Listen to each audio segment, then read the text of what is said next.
Dear students, this is Praveen Kumar Agrawal from Management Department. Welcomes you in my today's lecture of Marketing Management. In today's lecture, we will discuss upon the concept of labeling. जैसा कि previous lecture में मैंने आपसे packaging के relation में different concepts को discuss किया था, आज उसी के रेफरेंस में हम एक नए कॉन्सेप्ट को स्टडी करेंगे and the concept is labelling. क्या होती है लेबलिंग?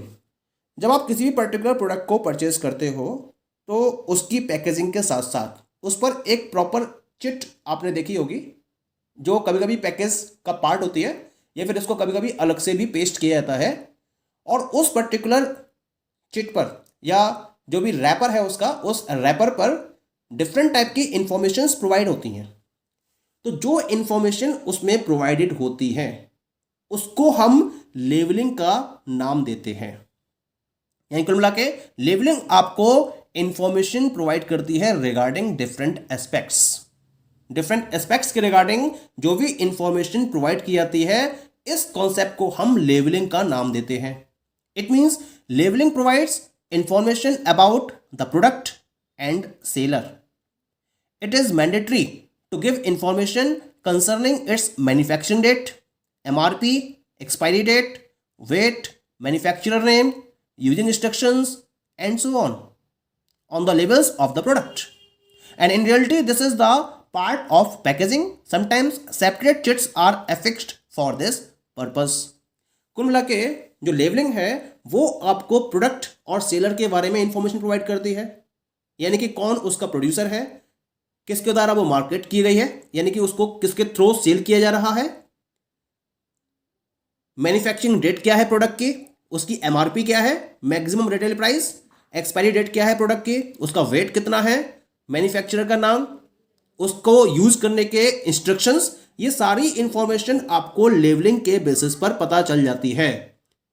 That is mandatory. ये मैंडेटरी है और हर कंपनी को लेबलिंग के कॉन्सेप्ट को फोकस करना ही होता है. ये पैकेजिंग का ही एक पार्ट होती है और इस पर्पस को कंप्लीट करने के लिए कभी कभी फर्म्स क्या करती हैं, एक सेपरेट चिट को एफिक्स्ड कर देती हैं जिससे कि ये प्रॉपर इंफॉर्मेशन कंज्यूमर्स तक अवेलेबल कराई जा सके. कुछ डेफिनेशंस है लेबलिंग के रेफरेंस में. The first definition is according to the William J Stanton. क्या कहा था इन्होंने? The label is the part of a product which carries verbal information about the product और द सेलर, मैन्युफैक्चरर और marketer both. A label may be part of a package or it may be a tag attached directly to the product. Same इनका कहना था. Label का मतलब होता है ये प्रोडक्ट का वो पार्ट होती है जिसमें डिफरेंट टाइप की वर्बल इंफॉर्मेशन फॉलो की जाती है in regard of the product और द सेलर. ये पैकेज का एक पार्ट होता है और इसमें प्रोडक्ट के साथ में एक टैग को अटैच किया जा सकता है. तो इस पर्टिकुलर टैगिंग को या इंफॉर्मेशन को हम लेबलिंग का नाम देते हैं in the words of William J Stanton. ऐसे एक डेफिनेशन और स्टडी करते हैं हम. This definition was given by the Mason and Rath. Mason and Rath ने क्या कहा था? The label is an informative tag, wrapper or seal attached to a product or producer's product package. यानी कि प्रोडक्ट के पैकेज, ये producers के product package में जो प्रोडक्ट के ऊपर इंफॉर्मेटिव टैग होता है या जो रैपर होता है या जो सील अटैच्ड होती है उसको हम लेबल का नाम देते हैं. पर्पस क्या है? पर्पस है प्रोडक्ट के बारे में कंप्लीट इंफॉर्मेशन प्रोवाइड करना. ये कहना था मेंसन एंड रथ का. ऐसी एक डेफिनेशन और है. This definition was given by the Lipson and Darling. क्या कहा था इन्होंने? The information that is put on physical product or its package and which tells about the characteristics of the product is called a label. यानी कि वो सारी information जो physical product या फिर इसके पैकेज पर प्रोवाइड की जाती है और जो प्रोडक्ट की कंप्लीट कैरेक्टरिस्टिक्स के बारे में डेफिनेशन प्रोवाइड करता है उसको हम लेबलिंग के नाम से जानते हैं. Okay, it means a label identifies. क्या क्या आइडेंटिफाई करता है एक label? Name of the producer, price of the producer's product, manufacturing and expiry date of the product, brand name, weight of the product, ingredients और composition of product, using instructions. ये सारे के सारे इंफॉर्मेशन लेवल के basis पर कोई भी consumer product के रेफरेंस में ऑब्टेन कर सकता है। क्लियर? तो ये तो बात हो गई about the definition and concept of labelling. अब हम बात करते हैं कि कितने टाइप की लेवल्स को फॉलो किया जा सकता है। तो यहां मैंने इसको 4 पार्ट्स में डिवाइड किया है। The first one is the brand labels, second one is the grade labels, third is descriptive labels and the last one is the combination labels. तो पहले हम बात करते हैं ब्रांड लेवल्स की। ब्रांड लेवल्स क्या होता है? दिस लेवल contains the brand name of the product only. This is fixed on the product or its package. No enough information about the product is provided by such levels. यानी कि इन levels में केवल और केवल जो प्रोडक्ट है उसके ब्रांड के नेम के बारे में इंफॉर्मेशन दे रखी होती है। यानी कुल मिला के उसका ब्रांड नेम प्रोवाइडेड होता है इस टाइप की लेवलिंग में, और बहुत ज़्यादा इंफॉर्मेशन प्रोडक्ट के बारे में आपको इस टाइप की लेवलिंग में प्रोवाइड नहीं की जाती है। केवल उस प्रोडक्ट का ब्रांड नेम उसकी पैकेजिंग पर फिक्स कर दिया जाता है या फिर एक अलग से पेपर पर उसके नाम को पेस्ट कर दिया जाता है। तो केवल ब्रांड के बारे में आपको इंफॉर्मेशन मिलती है under the brand labels. Clear? Second category is that is the grade labels. Letter, number or word is used in this type of लेवल to convey information regarding the quality of the product.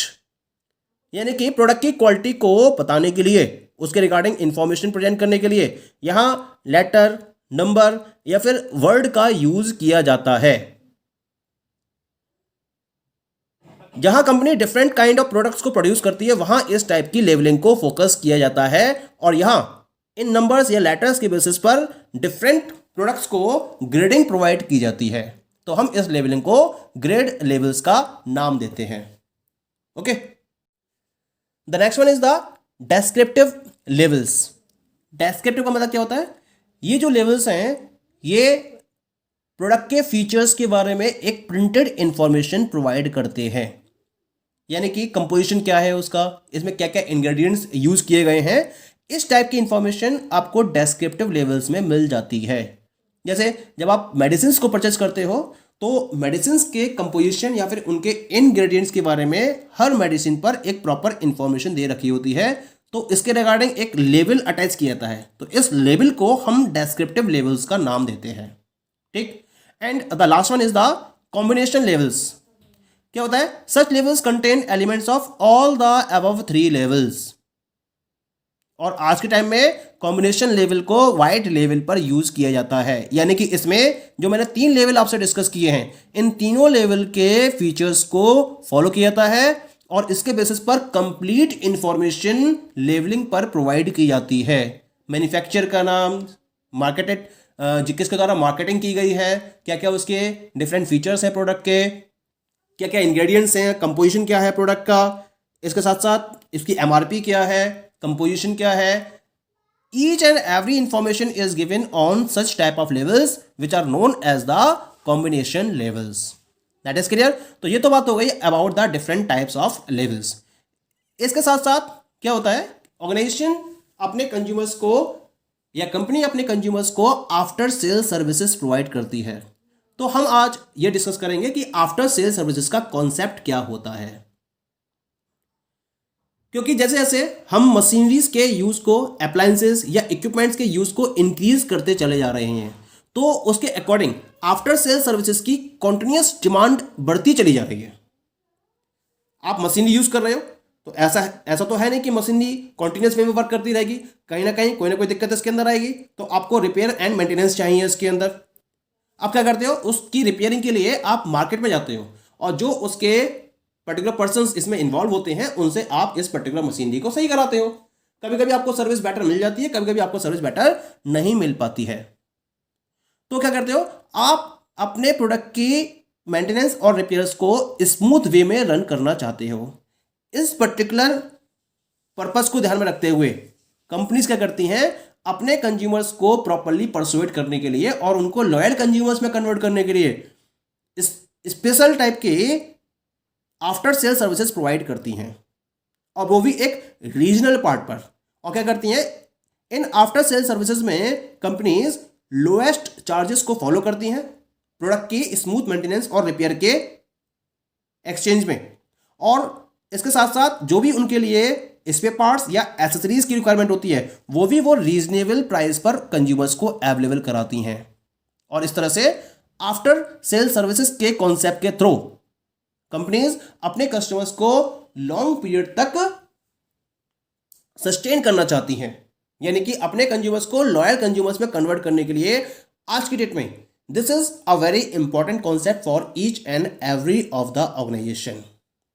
क्योंकि market में different type के durable और costly products के producers हैं, जैसे television, fridge, washing machines, AC, computers, ये जितने भी ड्यूरेबल प्रोडक्ट्स हैं इनको प्रोड्यूस करने वाली जितनी भी कंपनीज हैं वो अपने कंज्यूमर्स को आफ्टर सेल सर्विसेज प्रोवाइड करती हैं, जिससे कि वो मार्केट में एक कॉम्पिटिटिव एज को गेन कर सकें और अपने कंज्यूमर्स को एक लॉयल कंज्यूमर में कन्वर्ट कर सकें।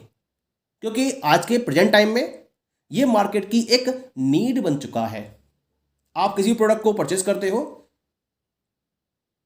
और वो प्रोडक्ट वो कंपनी क्या करती है, वो आपको आफ्टर सेल सर्विसेज प्रोवाइड करती है। इसके लिए कंपनी आपको 6 मंथ वारंटी या 1 ईयर वारंटी या 2 ईयर वारंटी या 5 ईयर वारंटी प्रोवाइड करती है, और उस टाइम पीरियड में अगर कोई भी प्रॉब्लम आ जाती है आपके प्रोडक्ट में तो उसके मेंटेनेंस और रिपेयर के रिलेशन में आप कंपनी के इंजीनियरिंग डिपार्टमेंट को कॉल करते हो और विद इन 24 आवर्स, ये क्विक सर्विसेज हैं कंपनीज की तरफ से, और विद इन 24 आवर्स उनका जो एक पर्टिकुलर पर्सन है वो आपसे कांटेक्ट करता है और आपके प्रोडक्ट में भी प्रॉब्लम्स आती हैं उसको एट योर होम रिपेयर करके जाता है। और जब तक की वारंटी होती है तब तक तो आपसे कोई चार्ज नहीं लिया जाता है, और जब वारंटी पीरियड खत्म हो जाता है उसके बाद भी कंपनीज लोअर चार्जेस में आपके प्रोडक्ट को प्रॉपर्ली रिपेयर और मेंटेनेंस प्रोवाइड करती हैं। तो हम ऐसी सर्विसेज को आफ्टर सेल सर्विसेज का नाम देते हैं।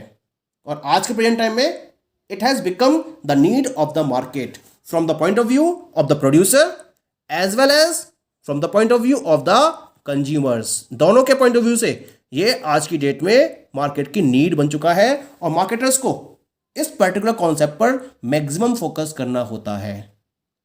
Okay, thank you.